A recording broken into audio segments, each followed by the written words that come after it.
Welcome to another episode of What's at Stake, a Penta podcast. I'm your host, Stratton Kirton, and today we're talking about one of the most important global policy challenges, the energy transition. Countries around the world have committed to a range of actions to lower their carbon emissions over the coming decades, but the challenge is not an equal one. While the US and Europe are approaching the transition as developed nations, countries across Asia, Africa, and elsewhere are attempting to meet their climate commitments while growing their economies in order to give hundreds of millions of people a more prosperous life. And as a result, they face a rapidly growing demand for energy. In short, their transition experience will be fundamentally different and fundamentally harder than ours. One project from the Asian Development Bank, also known as ADB, has caught the eye of many working on the energy transition issue. It's called the Energy Transition Mechanism, or ETM. It aims to harness private and concessional capital to accelerate the retirement or repurposing of coal-fired and other fossil fuel plants, and to crowd in investments in clean energy. The program is being piloted in 4 countries in South and Southeast Asia, and at scale, it could help to slash emissions in one of the fastest growing regions in the world. Today, I'm thrilled to be joined by David Elzinga, a principal energy specialist at ADB, who leads ADB's work on ETM. And for full disclosure, Penta has been working with David and ADB on communications around the ETM program. David, welcome to the show. Hey, thanks. Glad to be here, Stratton. So David, let's start as a level set for our listeners who might not be familiar. Can you briefly walk us through what is a multilateral development bank? How do they differ from commercial banks? And where does ADB sit in that system and in the international finance system? Great. Well, thanks a lot. So multilateral development banks or MDBs, they're institutions set up by sovereign states who act and are actually shareholders. And their remit reflects the development aid and cooperation policies that are established by these states. So big difference from say a commercial bank is that instead of a target or an objective of making a profit, the objective of MDBs are to invest in these countries to support economic development, alleviate policy, and have other broader social and economic benefits for the benefit of the citizens of those countries, as well as for the benefit of global citizens. MDBs, they also play a major role and they raise their money on international capital markets to finance their loans. And there's a range of different ones. For example, Europe's main MDB is EBRD, and America's primary MDB is the Inter-American Development Bank. ADB itself is Asia and Pacific's MDB, and it has 49 regional member countries. And so just in rough geographic terms, 49 countries, that's a big area. But so geographically, how much of Asia do you cover? Sort of where do you start and where do you end roughly? So on the east is where our headquarters is. So that's Manila. And then down below and a little bit even more further east is some of the developing countries in the Pacific region. And then if we go all the way west, as far as Central West Asia, so you have Azerbaijan and other stand countries, and then covering, of course, down to Sri Lanka. So as high as the Central West countries, next to Turkey, and down to Sri Lanka. So it's a very large region. And as mentioned, a very rapidly growing region from a global perspective. So David, can you tell us a little bit more about ADB and its interest in the energy transition? So as an MDB, we have set a broad goal. Under what we call our Strategy 2030, and the aim is to achieve a prosperous, inclusive, resilient, and sustainable Asian Pacific. So that's the umbrella that sets the stage for all our work. And central to this is boosting energy access for the region's poorest. The majority of the world's energy poor are living in Asia and the Pacific, and more than 350 million people in the region have only limited access to electricity and 150 million people still have no access to energy at all.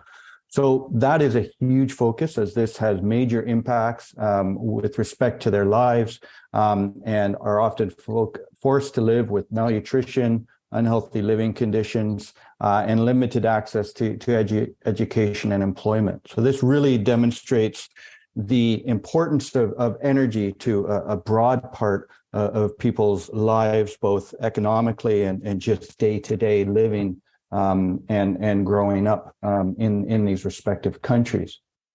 So over the last few years, we've really started to put a focus on climate finance. In our strategy 2030, ADB committed to $80 billion in climate finance between 2019 and 2030. And we actually just raised that ambition to $100 billion just before COP26. So we're very much focusing on deploying our investments in energy with a strong focus on climate.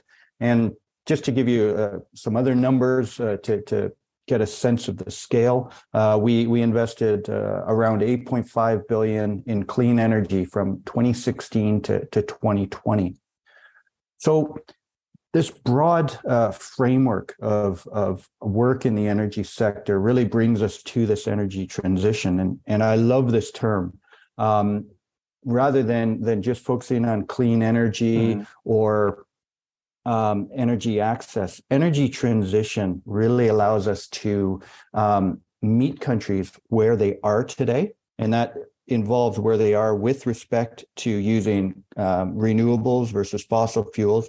It also allows us to meet them where they are with respect to energy access and other aspects in the energy sector, and say, okay, you're here. How do we transition you to a clean energy system that really meets the needs of your society and economy? You took sort of the next question I had, was because it seems to me that you have both a focus on climate finance, but also energy access, and figuring out how can you do both for both your countries and shareholders in the bank. Is that fair?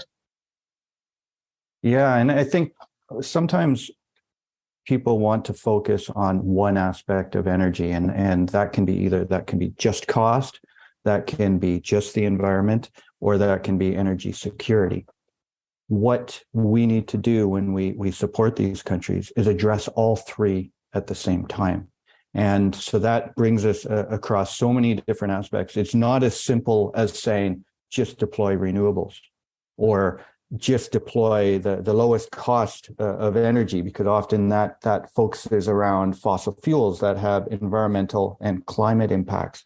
We really need to look at this in a very comprehensive way to address all three pillars. And those pillars really reflect the broader sustainability agenda, but specifically in energy. That's cost, environment, and security, energy security. Bringing all those together can allow us to really provide holistic solutions that deal with a range of development issues that many countries have.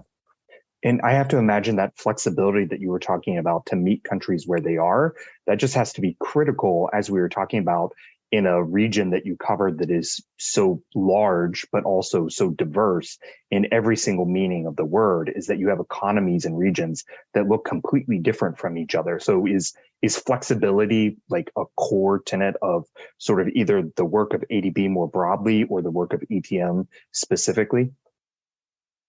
Yeah, that's a really interesting question, because, originally when we started developing ETM, so this was an idea that was originated from a person by the name of Don Kanak.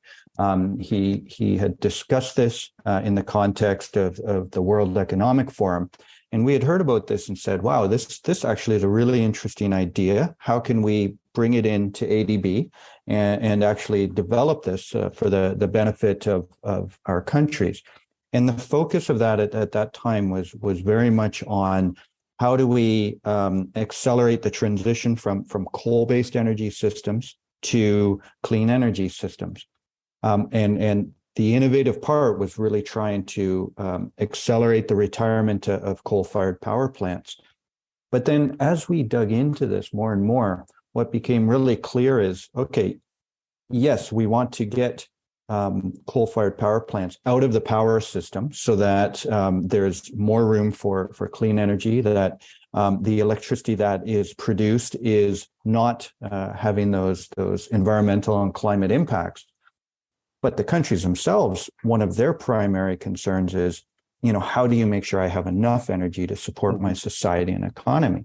So we couldn't focus only on one side of the equation of the coal retirement. We really had to broaden this out, look at the clean energy side, and look at how do we manage the transition from coal to clean energy in a way that addresses, again, I'll come back to those three pillars: cost, climate, and security.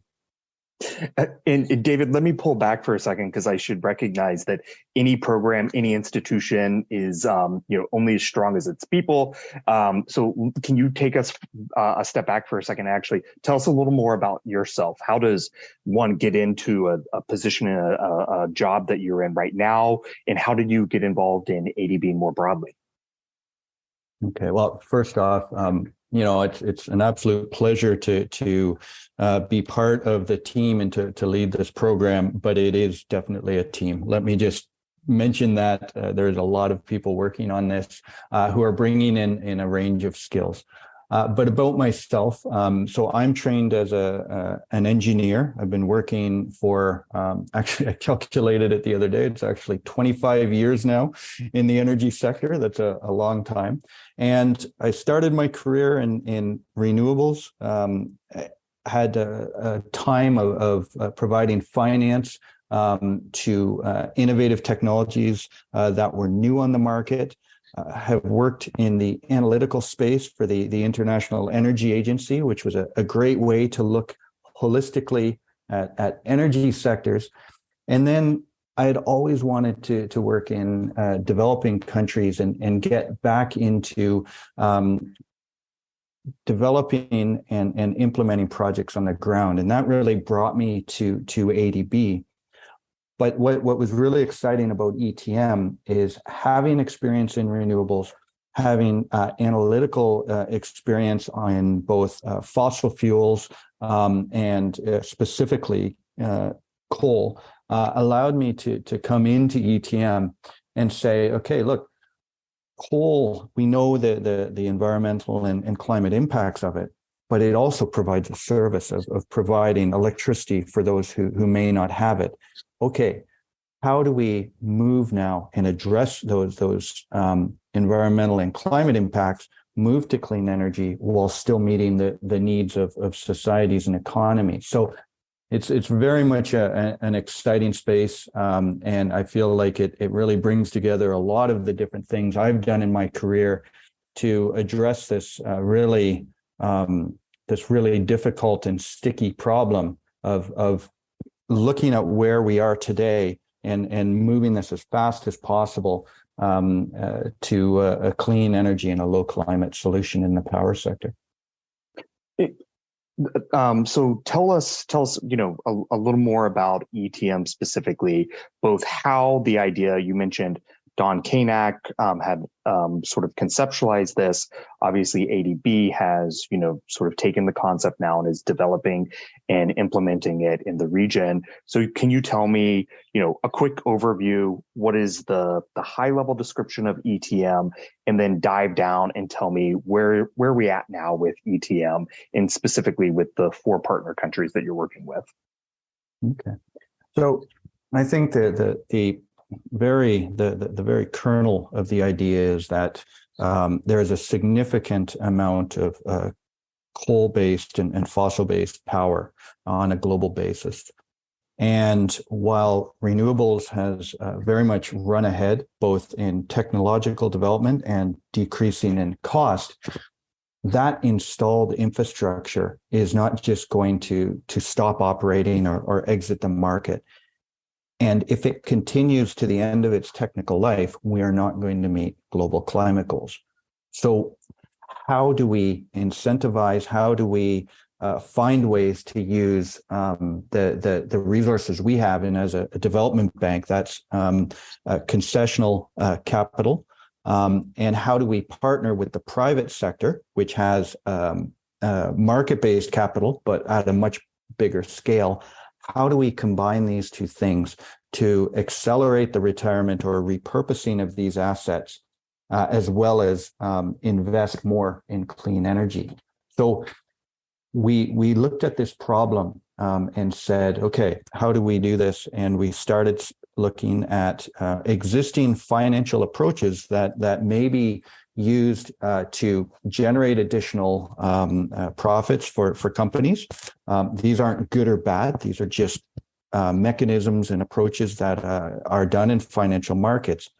How do we take our resources of concessional capital, blend it with market-based capital, and use the benefits of that not to only make profits, but to also reduce the life of these plants, or change them to clean energy plants on an accelerated basis. And by doing that, we're basically accelerating the energy transition so that we can meet climate goals. The very innovative part of this that hadn't been considered prior to our work in ETM was how do we get rid of coal faster? There's been excellent focus in the last number of years in the renewable energy, but the realization that this was a gap, that we have to push out coal faster, allowed us to focus on that. And then I think bringing a more holistic solution. So before we get into telling us sort of the latest and greatest about where ETM is and with your partner countries, can you dive into some of the points you made? Like, how does a typical coal fleet, I'm speaking in generalities here, but what does a typical coal fleet look like in Asia or Southeast Asia? And how does that differ from what people might think of a coal-fired power plant in Europe and the US? Like, why is it so sticky? Why do they have such a long lifespan ahead of them? Okay. So in both Europe and the US, they often coal plants operate in a competitive market and may or may not be influenced by carbon markets that effectively make them less cost effective because they have to pay for some of their externalities. In that context, when renewables come into the system that are lower priced, they can push these out just using market forces out of the system so that they don't operate either at all or they operate less. In developed countries, because they are coming from a place of lower strength from a broad national economic level, when investors were to go in there, they said, I'll only invest with a contract that guarantees that I will make a return on my capital. And people sometimes say, oh, these guys, these investors are just greedy.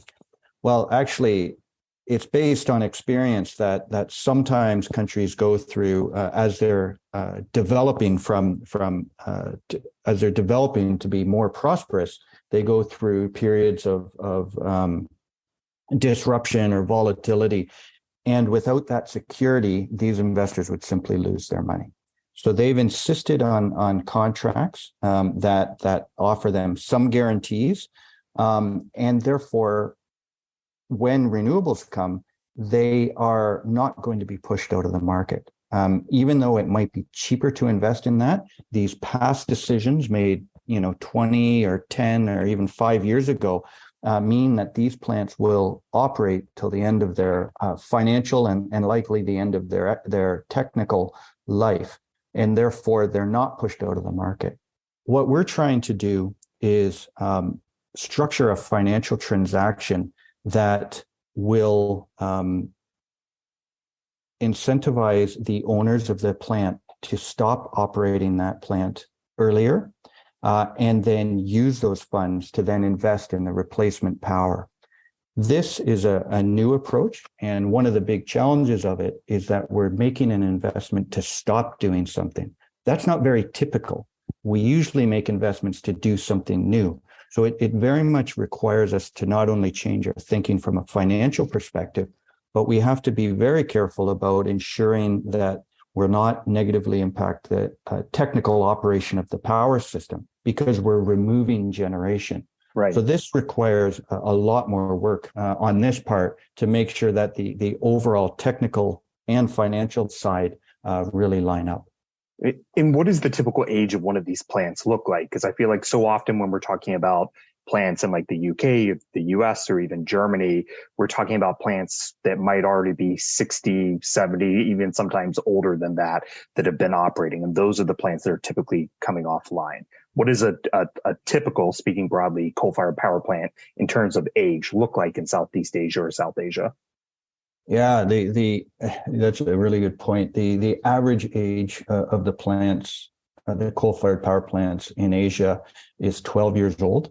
Wow. So with a technical life is easily 40 years old, if not 50. A well-run plant can easily run 50, 60, and even 70 years, as you indicated. In Vietnam, I believe the average age is 8 years, so even younger Wow. yet. So in that respect, you see that, while we would like to retire these coal plants tomorrow, there are hundreds of millions of dollars that are invested in these. And those losses can't just simply be absorbed by either the investors or the countries themselves. This has to be done in a managed approach. And to your point, that power can't just disappear off the grid. Exactly. Yeah, no, it's interesting. I'll just highlight just on that point, Stratton. I was just looking at some numbers the other day, and the increase in power demand in Europe and in the USA is like between 1% and 2% per year. In Asia broadly, it's more like 5%. In some specific countries, it can be 7 or 8% a year. That growth in demand makes it so critical that even if there is some oversupply today, or whether supply is being met appropriately, they have to continue to build to make sure they have that supply in the future. So tell us about where ETM is now. I believe you announced it at COP26 in Glasgow, and you had another big announcement at the G20 summit in Bali this past year. What did you guys announce, and sort of what is the status of the game on the ground, so to speak, now? Indonesia has been a real leader with respect to ETM, and this is we've seen really a strong momentum from the government itself wanting to shift towards clean energy.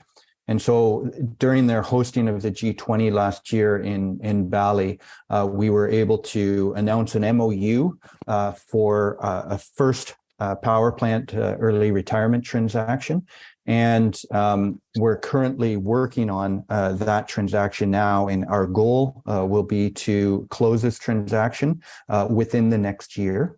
And that will really demonstrate both within Indonesia and to the broader financial market that these transactions are possible, that they are consistent with global climate goals, and that they can be technically undertaken. So this single transaction will not solve all the problems that we're talking about from a climate perspective, but to demonstrate this as a tool in the toolbox will be really essential. And we're continuing to work within Indonesia to develop a roadmap for a broader plan that can see the broader shift away from coal towards clean energy. And that's going to be probably a multi-decade process. This is not something that can be changed in 1 or 2 years. We really need to do this on a very deliberate and organized fashion to support broadly the economic and social development while transitioning to a clean energy system. But we're also working in a number of other countries. So in the Philippines, we're seeing a different situation where right now there's quite a tight supply and demand situation. There's actually issues of brownouts and blackouts. So from that perspective, we can't focus only on the retirement. We very much have to look at how can we, if we want to retire a coal plant, how can we ensure immediately that there are clean energy solutions coming alongside that retirement, and while still supporting the growth in demand because they currently don't have enough supply. And similarly, that's a similar situation in Vietnam. But across all these three countries that in Southeast Asia, we see different market structures. So while there's similarities in our objectives, we need to have specific approaches that work both from a technical perspective, a market perspective, and then where they are in terms of their balance of supply and demand to really bring meaningful solutions that are comprehensive. And lastly, I'll just highlight, we're also, we've commenced a pre-feasibility study in Pakistan. And again, that will have some unique elements of it. Again, they have a mix of gas-fired power. They have some new coal coming online, but they also have a lot of electricity produced by oil and diesel. And in that respect, that power is actually, those are old systems and actually very expensive. So that may be a focus area in Pakistan that can really provide both social, economic, and climate benefits. I have to say, as you know, I sit in Washington, D.C., and I always like to joke, this is a town that's very good at producing a lot of white papers that nobody ever reads and the ideas never go anywhere. So I really admire and appreciate, doing this work on the ground and how much learning must go into it that not only ADB will benefit from, but I assume other MDBs, other institutions in other countries, and globally, the world will benefit hopefully from as well. Let me pivot real quick. One of the things that, we're hearing more and more about, both in developing economies and developed economies, is not just the energy transition, but a just transition, that has to be part of, an energy transition to a clean energy future. Can you tell me, what does just transition mean, and how has that played in ETM, and how has that been incorporated into ETM?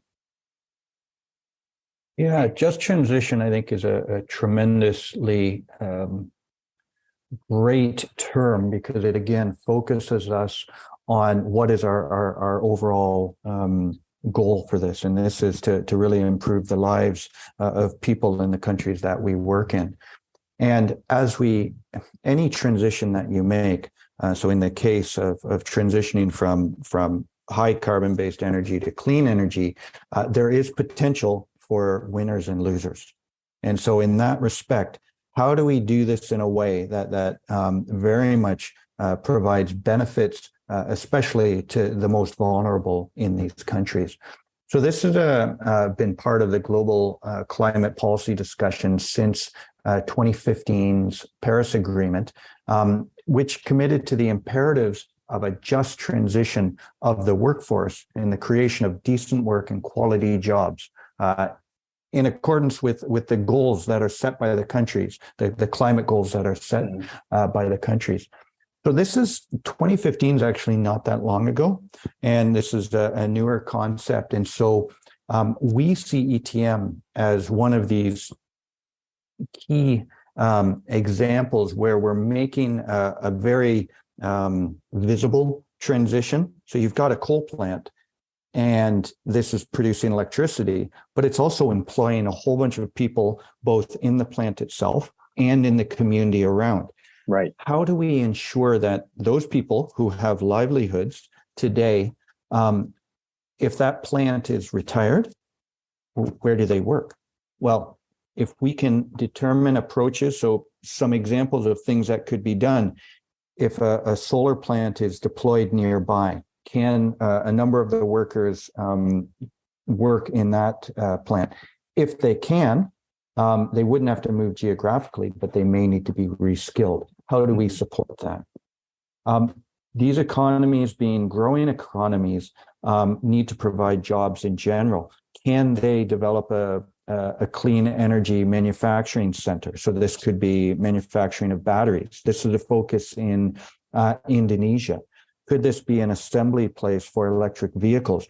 So we can look at different approaches that support economic development and provide livelihoods for the people who are involved in the coal plants, but doing so in a way that also aligns with moving towards clean energy. So ETM is, I think, at the forefront of this. It's a very visible transition and tremendous opportunity for the countries to develop industries and therefore provide livelihoods for those who are currently involved with the coal plants today. No, that's great. I mean, I've always said, for a policy to be durable, it also has to be popular.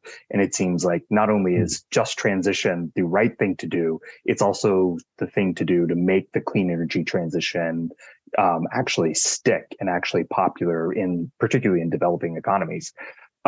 So as I'm sure our listeners can guess based on sort of this conversation so far, ETM is an important and exciting program within ADB, but it is far away from the only thing that ADB is involved in. So one of the things that I think if people have read recently about ADB and clean energy transition, they probably saw that ADB was announced as one of the non-country partners for Indonesia's $20 billion Just Energy Transition Partnership. Can you talk to us a little more about the JETP and how is ADB involved? Sure, yeah. So the JETP is, I think, a very exciting thing that really provides an overarching umbrella to the work of ETM. The linkage between the two, JETP, I think, has the ability with the scale of money that they're bringing, along with the range of partners to both Indonesia and actually Vietnam has announced a JETP as well, but a range of partners alongside with the political will of the countries themselves supports that broader policy shift and broader investment orienting it towards clean energy. So this is very overarching, and again, this will, by creating this overarching umbrella, will allow the framework and the foundation for this multi-decade transition. And the linkage to ETM is that we see ETM as one of the delivery mechanisms that could go along other approaches that can actually deliver meaningful transition projects on the ground. So while over the last couple of years, we've been doing the analytical work to determine how to do this, we're now at the stage where we're actually looking at real projects that will feed into the learning by doing, as well as meaningful actions in the JETP framework. So I think it's really exciting. I think sometimes it's confusing to people to see these different initiatives, but actually they're all pointed in the same direction. We're always saying, okay, if there's something new, how does this work in concert, not in competition, but in concert with the work that we're doing? And actually, I think we're actually quite successful in that. One last point is that we've been asked to support the JETP Secretariat in Indonesia. So we're actually working with both the government of Indonesia and the community that brought the 20 billion together, which is called the International Partners Group. We're working with them to establish a secretariat which will organize the actions around the JETP. And that was just announced, I think, about a couple of weeks ago. And we're busy, putting that secretariat together so that we can really orient this money and make as much progress as possible in Indonesia. That's great. I think really my last question sort of on ETM is what's next for ETM? What should our listeners be thinking about or looking for, in the coming months, in the next year?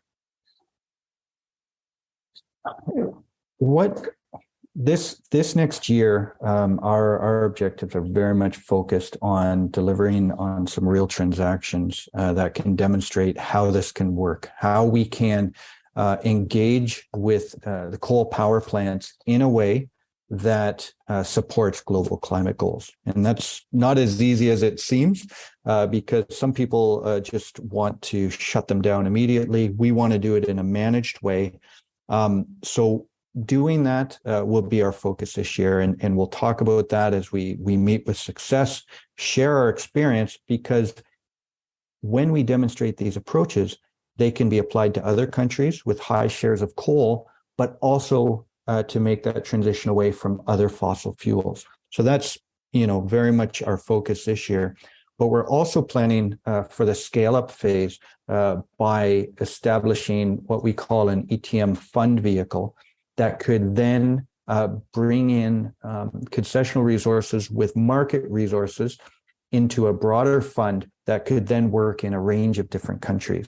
So this will be the way for us to then spread the learnings that we have into a range of countries, and not only put focused work on one or two countries, but really do it from a demand-driven approach. When a country wants to address this, a coal plant or embark on its energy transition strategy, it could harness this fund and use it to support its work.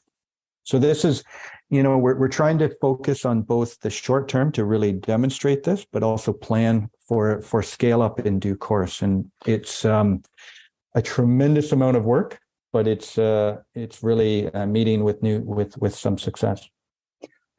I mean, I love that, because I know anybody who pays any attention to international climate negotiations knows one of the biggest hurdles is always financing. And so the fact that the financing mechanism, is inherent, is just, systematically part of ETM, I think is such an important detail, that, might get overlooked in the headlines, but really makes these things work in a way that, as you said, is scalable.